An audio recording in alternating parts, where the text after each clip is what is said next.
Live, local, late breaking. This is NewsWatch 12 at 6. We have breaking news tonight. A high school teacher and coach was arrested today for sex abuse of a former student of Rogue River Junior Senior High School. The Jackson County Sheriff's Office says a woman reported that her teacher and coach, Jesse Orndorff, sexually abused her for several years when she was a student and he was employed at the school. She is no longer a student at the school, but she says that she was between the ages of 15 and 17 years old at the time. And Orndorff no longer works at Rogue River Junior Senior High School, but was most recently employed at Rogue Christian Academy in Grants Pass. He is charged with 10 counts each of sex abuse, rape, and sodomy. Investigators believe he may have more victims, and how to report more information to police and more details on the case can be found on our website, kdrv.com, and Orndorff is lodged in the Jackson County Jail. The historic nurses strike continues at Providence hospitals across Oregon. Thanks for joining us tonight. I'm Samantha Cadera. And I'm Tim Quidadamo. Today, Providence Medford Medical Center telling us a handful of union nurses have returned to work during this strike. Today, Providence Medford Medical Center says 43% of its nurses represented by the Oregon Nurses Association have returned to work. This comes after Providence sent an email to striking nurses telling them they would lose their health insurance at the end of the month. When this historic strike started more than a month ago, ONA nurses told us they were hopeful about getting back to the bargaining table. We are feeling hopeful, but we are feeling very frustrated.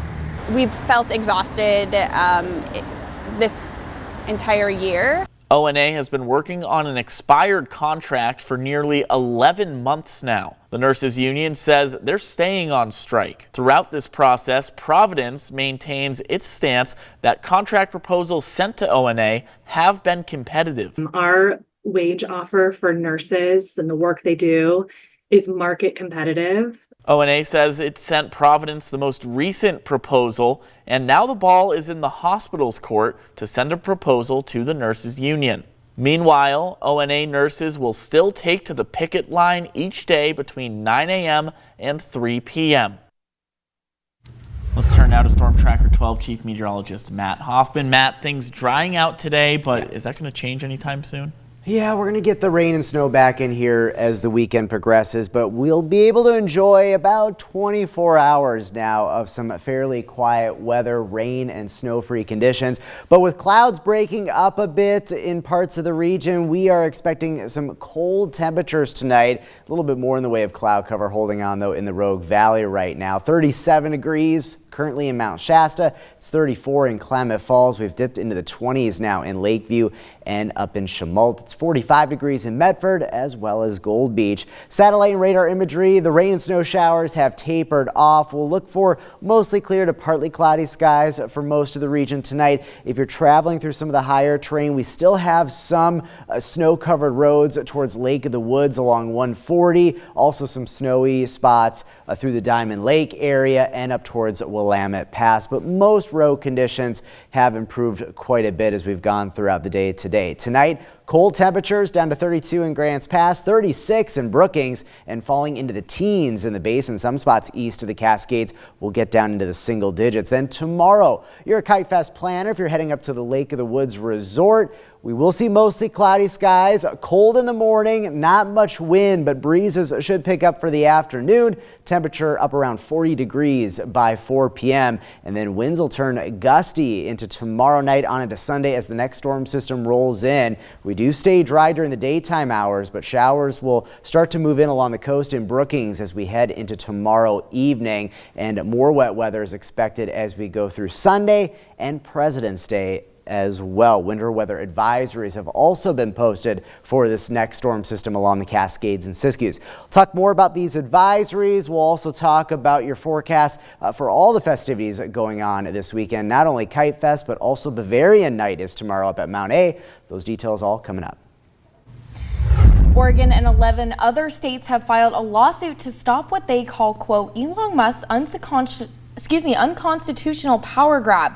The lawsuit argues President Trump has overstepped his authority, and it says an appointment clause of the Constitution was crossed when Trump created a new federal department without congressional approval. Oregon Attorney General Dan Rayfield and other AGs are looking for a judge to rule Musk's actions as unconstitutional and to block him from issuing orders to anyone in the executive branch outside of Dodge. Robert F. Kennedy Jr. is now the Secretary of Health and Human Services. On his first day of service, Oregon Senators Jeff Merkley and Ron Wyden wrote a letter to Kennedy over funding cuts to the National Institutes of Health. NIH is the largest public funder of biomedical research in the world. Its funding cuts would impact medical research at the University of Oregon, Oregon State University, Oregon Health and Science University, and other universities across the state. In the letter, the senators and their colleagues say the cuts would have catastrophic impact on research institutions and that finding life-saving cures and treatments would be set back generations. More information on these health cuts can be found on our website. And the city of Medford is boasting about their investments paying off in a big way. Between Rogue X and Lithia Fields, the recreational facilities brought in over $20 million for the community. Rogue X opened in January of 2024, but brought in over $6 million through parties, cornhole and volleyball tournaments, and swim meets. Lithia Fields has been open since 2008, but set an economic record last year. Since its opening, Lithia Fields has generated $173 million, more than 5 times its construction costs.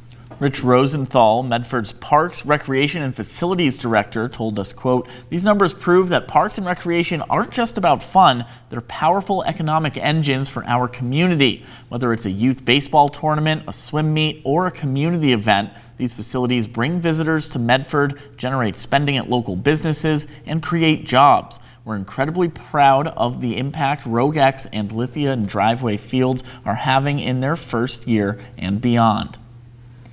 And even on this Valentine's Day, it's not all love everywhere. Our high school hoopers are battling for critical league wins. That's right. Joining us live right now from Crater High School is NewsWatch 12 Sports' Luke Doughton. Luke, you've got the call for this Crater boys game tonight. What should we be looking out for?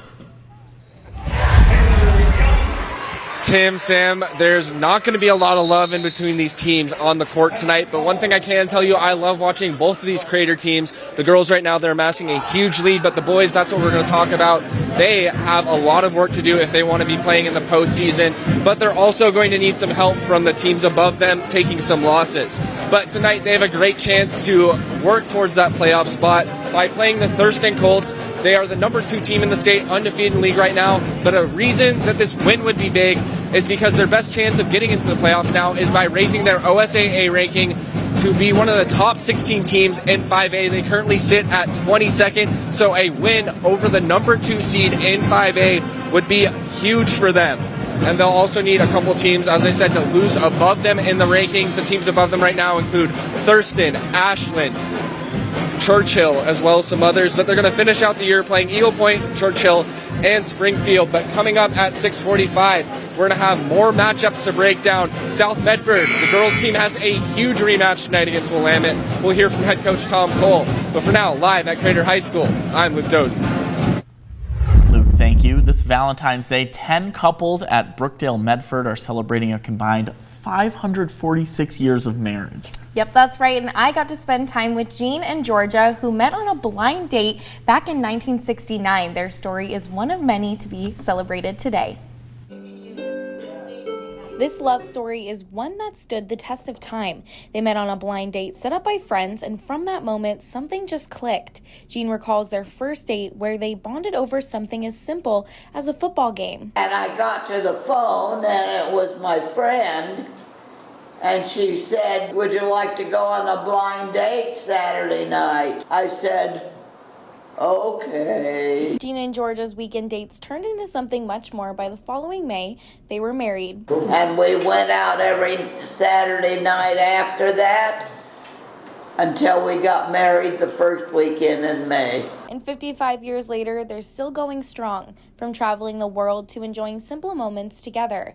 Their love continues to grow, but Jean says Valentine's Day isn't any different from any other day for them. And I thought this gal is a tough one. I guess that's the girl for me. We kept going out and having a great time. So it's been a wonderful marriage. We're still in love. Jean and Georgia's secret to lasting love, it's all about finding the right person and knowing when you found them. You look for the right one, and when you find them, you'll know it. Reporting on Valentine's Day in Medford, I'm Samantha Cadera.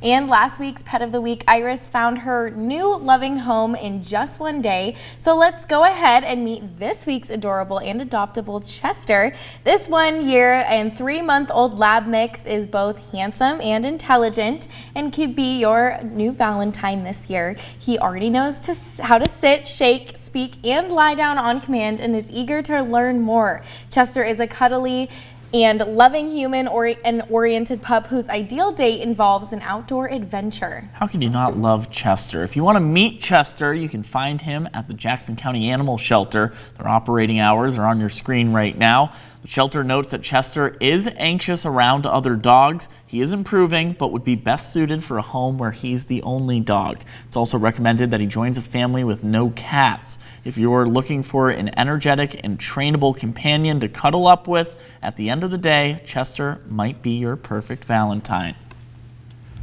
The Brit Music and Arts Festival is announcing its lineup for the first set of concerts in 2025, which includes Earth, Wind, and Fire. The genres range from blues and folk to classic rock. From June through September, you can catch other artists like Andy Grammer, Rainbow Kitten Surprise, and Chicago.